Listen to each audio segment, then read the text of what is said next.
તો ધારાસભ્ય કુમાર કાનાણીએ મુખ્યમંત્રી ભૂપેન્દ્ર પટેલને પત્ર લખ્યો। ગુજરાત રાજ્યના ખેડૂતોના દેવા માફ કરવા માટે પત્ર લખવામાં આવ્યો।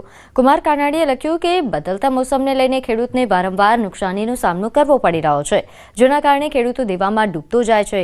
ત્યારે સરકાર ખેડૂતોને સહાય આપવાનો પ્રયાસ કરે, પરંતુ નુકસાનની ભરપાઈ સહાયથી થઈ શકે નહીં। આ કારણે સરકારે ખેડૂતને દેવા મુક્ત કરવા માટે તેમજ તેમનું દેવું માફ કરવા માટે વિચારવું જોઈએ। બિનજરૂરી પ્રોજેક્ટના કામો અને સરકારી ખર્ચાઓ બંધ કરીને ખેડૂતને દેવા મુક્ત કરવા અંગે પત્રમાં ઉલ્લેખ કર્યો।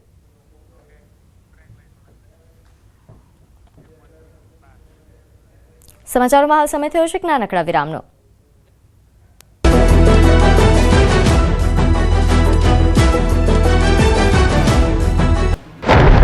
રાજ્યમાં 2 નવેમ્બર સુધી માવઠું ખેડૂતોની કમર તોડવા આવી રહ્યું છે। સૌરાષ્ટ્ર અને દક્ષિણ ગુજરાતમાં કમોસમી વરસાદ વરસશે તેવી હવામાન નિષ્ણાત અંબાલાલ પટેલે આગાહી કરી છે। ઉત્તર ગુજરાત, સૌરાષ્ટ્રના ભાગોમાં પણ ગાજવીજ સાથે ત્રાટકી શકે છે માવઠું। 18 નવેમ્બર બંગાળમાં ચક્રવાત સર્જાવાની શક્યતા અંબાલાલ પટેલે વ્યક્ત કરી। 15 ડિસેમ્બર સુધી ચક્રવાતની અસર દેખાશે। અરબ સાગરમાં સર્જાયેલા ડિપ્રેશનને કારણે રાજ્યમાં 2 દિવસ ભારે વરસાદની હવામાન વિભાગે આગાહી કરી, જ્યારે અરબ સાગરમાં સર્જાયેલું ડિપ્રેશન 24 કલાકમાં નબળું પડશે। ગીર સોમનાથ, દીવ, અમરેલી, ભાવનગર, ભરૂચ, સુરતમાં અતિભારે વરસાદ વરસવાની શક્યતા। કાંઠા પર 46 થી 50 કિલોમીટરની ઝડપે પવન ફૂંકાશે। પવનની સાથે માછીમારોને હજુ 3 દિવસ દરિયો ન ખેડવા માટે સૂચના અપાઈ છે। एक डिप्रेशन है जो ईस्ट सेंट्रल अरेबियन सी पे है। अभी फिलहाल जो 830 IST पे जो उसकी पोजीशन है वो करीब वेरावल से 300 किलोमीटर साउथ वेस्ट है, और अभी वो ईस्ट सेंट्रल अरेबियन सी से होते हुए गुजरात कोस्ट की तरफ उसकी उम्मीद है थोड़ा आएगा, और ग्रेजुअली वो वीकन होगा। इसके प्रभाव से जो रेनफॉल एक्टिविटी रखी गई है वो डे 1 में संभावना है कि सौराष्ट्र कच्छ में ऑरेंज अलर्ट के साथ वेरी हैवी रेन की संभावना है। સૌરાષ્ટ્ર, દક્ષિણ ગુજરાતના કેટલાક જિલ્લામાં વરસ્યો વરસાદ। પ્રવાસન સ્થળ દીવમાં ભારે પવન સાથે કમોસમી વરસાદ વરસ્યો, તો બીજી તરફ દરિયામાં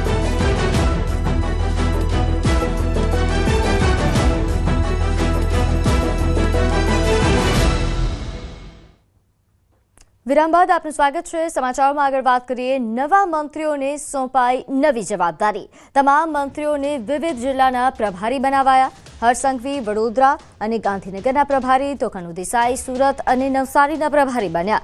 જીતુ વાઘાણી અમરેલી અને રાજકોટના પ્રભારી, ઋષિકેશ પટેલે અમદાવાદ અને વાવ થરાદના પ્રભારી બન્યા। કુંવરજી બાવળિયા પોરબંદર અને દ્વારકાના પ્રભારી, તો નરેશ પટેલ વલસાડ અને તાપી જિલ્લાના પ્રભારી મંત્રી બન્યા।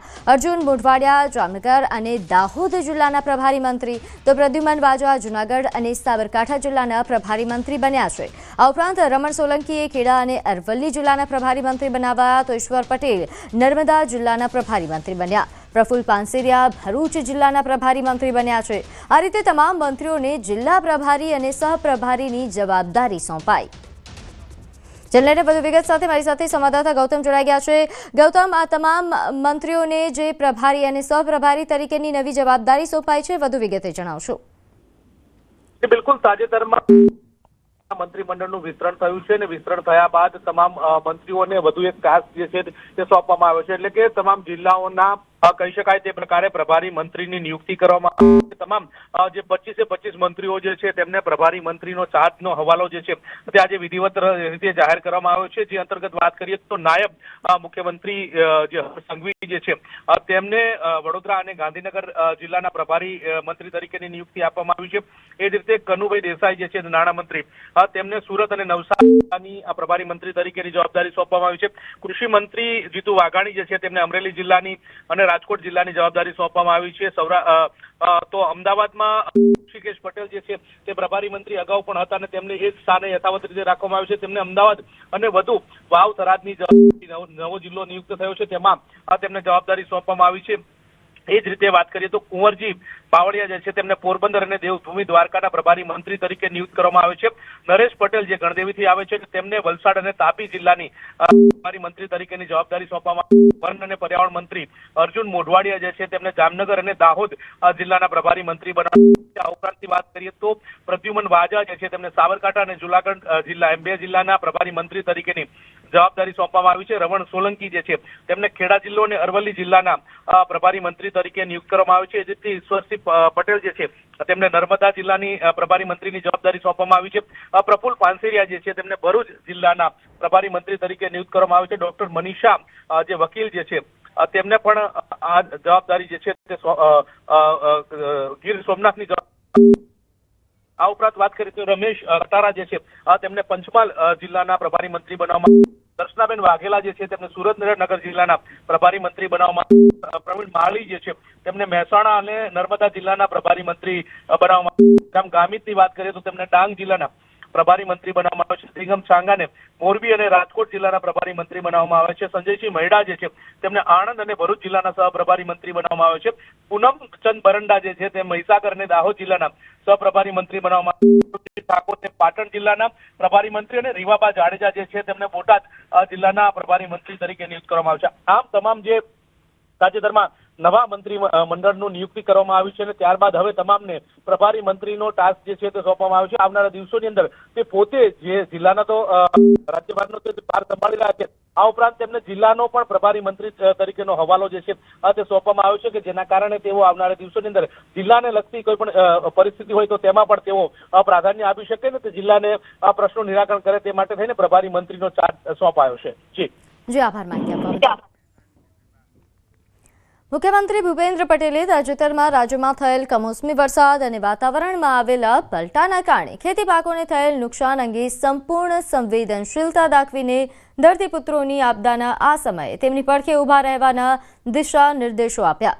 રાજ્યમાં આ વર્ષે અસાધારણ સંજોગોમાં આ કમોસમી વરસાદ થયો છે, તેના પરિણામે ખેડૂતોના ઊભા પાકને વ્યાપક નુકસાન થયું છે. ત્યારે રાજ્ય સરકાર સંપૂર્ણ કિસાન હિતલક્ષી અભિગમથી ખેડૂતોની સહાયતા માટે નેમ રાખે છે. સાથે જ સમીક્ષા સર્વે કરી ધરતીપુત્રોને ઉદારતમ મદદ માટે રાજ્ય સરકાર સંપૂર્ણ પ્રતિબદ્ધ છે. સમાચારમાં સમય થયો છે એક નાનકડા વિરામનો.